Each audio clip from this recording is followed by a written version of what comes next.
A poor old woman decided to fly business class to get closer to her son. However, she faced rejection from passengers on board until they discovered her true identity.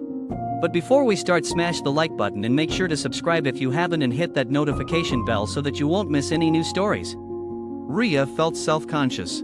The old woman had gotten on the first plane to leave the airport that morning, and she sat in a seat in business class where the well-to-do folks stayed. As she entered the cabin, nobody spared her a glance, but when she located her seat and sat, eyes turned towards her. The reason was simple: she stood out like a sore thumb. Where the other men and women present all wore fancy and expensive-looking clothes, Rhea wore her old, broken-in clothes. It was her best, but it looked drab compared to what the others were wearing. The man next to her had his face completely buried in a newspaper when she sat down, so he did not quickly notice her. When he put down the issue, he looked to his side and winced at her appearance, then he signaled a flight attendant. "What is this?" he asked, pointing to Rhea. The flight attendant looked a bit mortified at the man's tone, but after verifying the woman's seat number, she faced the man and replied, "This passenger took a seat according to the ticket she paid for." The man looked like he would vomit at any minute because of Rhea's presence, and before he even proceeded to talk, he unfolded a pristine handkerchief and used it to cover his nose. Then he said, "I don't know what's on her ticket, but I bought a seat in business class to get away from people like her. Now it just feels like I'm in a cheap alley with homeless people. If I wanted to fly with such riffraff, I would buy an economy class ticket," she said, and a murmur of agreement moved through the passengers. "Can't you see she doesn't belong here?" one man said. "Is this how low this airline has fallen? How can such a person afford the bill?" another asked. "We want her gone, and we want a formal apology for allowing us to come into contact with such filth," the man beside Rhea said.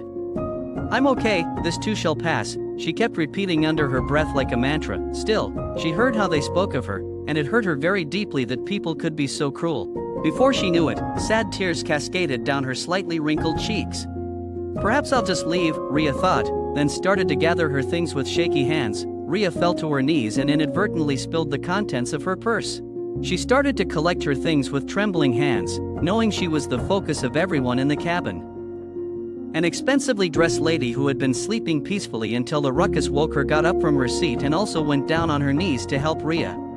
At that, the cabin went silent, and the passengers stared dumbfounded as one of them treated Rhea like a human. The first thing the woman picked up was a passport photograph of a little boy.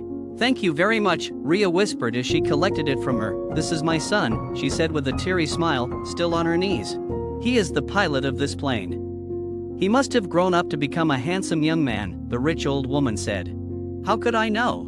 I had to give him up for adoption when he was just 5 because I had no means to take care of him."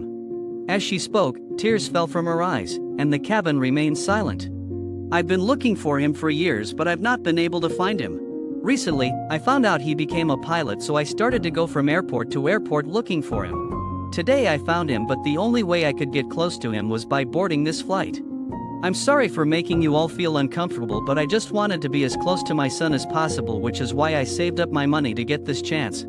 The business class is closer to him and I've never flown before, so I thought it would make a great birthday gift for myself."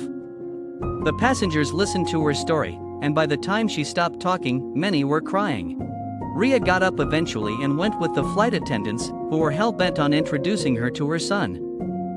"What if he doesn't want to see me?" she asked, resisting their urging.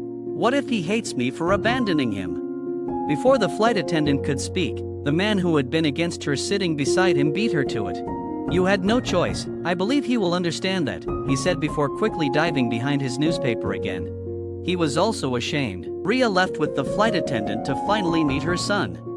After some time, a man's voice was heard on the plane. "This is the captain speaking. There is a special person flying on this plane, my mom, and it's her birthday today." Everyone applauded the old lady, and those who had ridiculed her before apologized for their mistake. When the plane landed, the pilot, whose name was Joseph, met up with his mother, and finally, after many years of estrangement, Rhea held her son again.